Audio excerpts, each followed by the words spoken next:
So recently I made a video about wanting to sell a few, very few of my albums, and I realized that there are people who think of me this person who like collects pretty well, in a sense that I won't want to sell the albums later.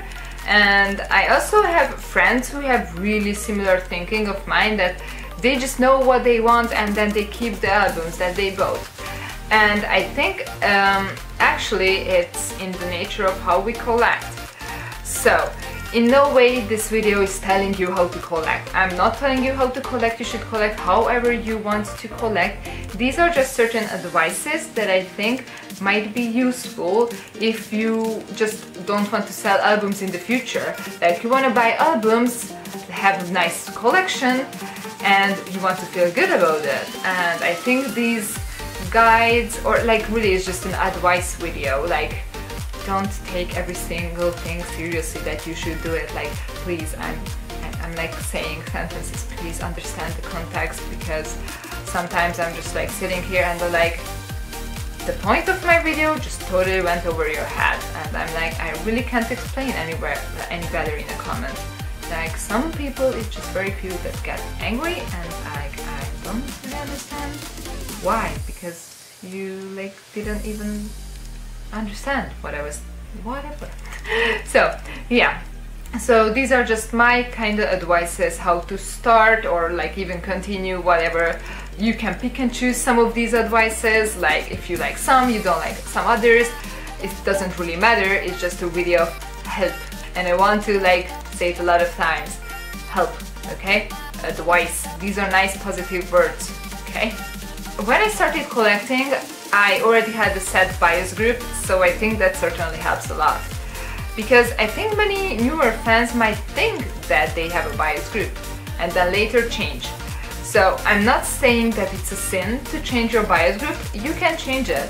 But when you're still at the period when you change your bias group, like underwear, then yeah, maybe it's not the best thing to buy huge hauls of those groups. Like, yeah, like you might end up with a bunch of albums that you don't even want later. So I think like even it can help with figuring things out actually, if you are more cautious of what things you buy. So personally, since I had a buy group, in the beginning I really just collected their stuff. First I just wanted to have all the albums in one version, then more versions, then some Japanese releases, DVDs, yeah, all that. So I just went and then started to buy other groups. First my couple favorite girl groups, some boy groups, and then it like became a bigger and bigger list with every other group ever.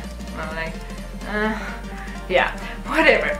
So that worked for me, and I think one of the best advices that I can give in the beginning, that I think you really should just ignore the existence of photo-books, DVDs and Japanese releases in the beginning. Unless you really know that you want to collect one certain group and you are like 100% sure that you are not gonna change it, because then I guess you can also start buying those as well. Like, yeah, but just staying with the Korean albums in the beginning is gonna make you feel better. Like, buying a Korean album is the most satisfactory in a way that for the price you pay, you get the most, and it's also not extremely expensive. So, for example, a Japanese release is technically not really expensive, a single one, but you realize that you get less songs and you don't even get photos, and it's a jewel case, like and all that stuff. So when you look at Korean albums, especially in the beginning, you get happier. Just believe me, that you really do. Like, it helps a lot. And with photo books and DVDs, the problem is that not that they are not pretty and lovely, it's just that they are so expensive. So if you spend all this money on this bigger expensive thing, which is great, but you're not that interested in that group or whatever reason, you want their albums but not their DVDs, photo books later, then it's just a problem that you have it there. You can't even sell them easily. Like, they are heavy to ship. Like, what are you gonna do with them? So it's much more trouble to get these bigger, heavier, more expensive things. So until you really figured out what you want from certain groups, it might be the best to just stay away from these kind of very expensive heavy stuff, or just Japanese, because you don't get much really there. Just, I think this is a pretty good advice. Like, yeah, like I only bought all these other things for Suju as well. And like still to this day I don't own photo books and DVDs of other groups. Like I own like a couple, like very few. I think it's just Monstex, but even for them I didn't buy everything, so yeah, it's just a thing. Because I know that, well, I won't have space to store them and they are super expensive, and then my collection can become very unbalanced because some of my top groups don't have stuff, so yeah. But that's my personal taste. I think that staying away from those can help a lot actually. So I bought these things for Suju, but even I didn't start with them. I just started with all the existing Korean albums, one version. So even if you feel tempted to get all these versions of this new album that your group you're collecting is releasing, maybe you should because it's the new album. But maybe you should consider getting only one of each previous one for a while. So when you feel like, oh yeah, at least I have all their music, and then expand your collection, or decide that you actually like this other group more or whatever, you want more albums, and you're happy that you only have one of each version.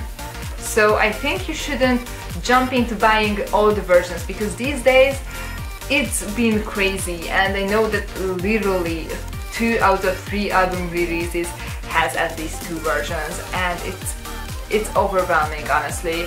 You spend a lot more without realizing because it's just 2. Yeah, doubling the money that you spend, that's a lot of money. So I think you can like avoid more versions in the beginning, of course, and this is just an advice again. I'm gonna repeat that a lot so it gets through, but it's annoying for those people who can actually understand what I'm speaking. I think you should focus on getting one album each in the beginning. It can help, and maybe just start with the ones that you know you like. Maybe your favorite title track, or if you have listened to all the albums, then your favorite album, like you really love this album, just start with those. And if you go and work like this, you really get the albums that you want the most in the beginning and first. And if you decide that maybe you should collect another group, you have a smaller and more manageable size of a collection for this other group that you might not collect as much later, but you still like those albums, because after all, you bought your favorite title track one, you bought your favorite concept, you bought the full album which you prefer to mini albums. I don't know, but maybe it's a good thing to do some kind of ranking.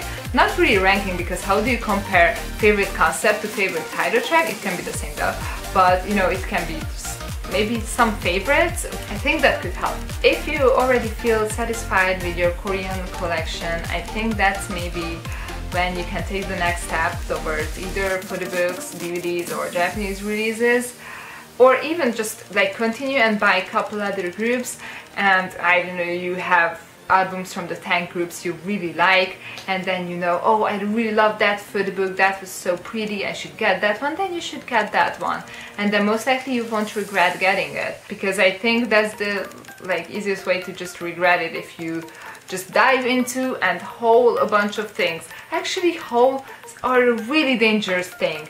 I think they are much like easier to manage if you don't get all the albums from one group at the same time in the beginning, when you're not even 100% sure, because like in a couple months you can end up being like, oh, I want to sell them. While if you get like 3 groups and not even a huge haul, it might be easier to manage. I don't know. I mean, I know it might be harder for other people, because some people are just naturally not that good at making decisions, and yeah, it's them. It's It's not like they can help it, it's not really their fault, they are just not the decision-making type of person. Yeah, and I'm personally pretty good at making decisions. I don't know why, I actually shouldn't be that good at it, it's like weird. And I usually stick with my decisions, so I guess for me it's just easier. So I can't like say like a recipe how you won't ever sell K-pop albums, because I've been doing pretty good and I still sold a few, very few, 1%, less than 1%. I think these were my advices for like more smart way of collecting if you want to think ahead and just not sell this bunch of stuff. Yeah. And also maybe you should consider the size of packaging, because like space issue, believe me, it becomes a space issue. Like it does, no matter how big your room is and your shelves, it still does. I have a wall of shelves just for K-pop in a pretty big room and it's still not enough. So believe me, it's gonna be an issue. Yeah, it's terrible. Really. I hate it. Also, it's really good to write lists. I always encourage writing lists, and I think the best way to write them is by hand.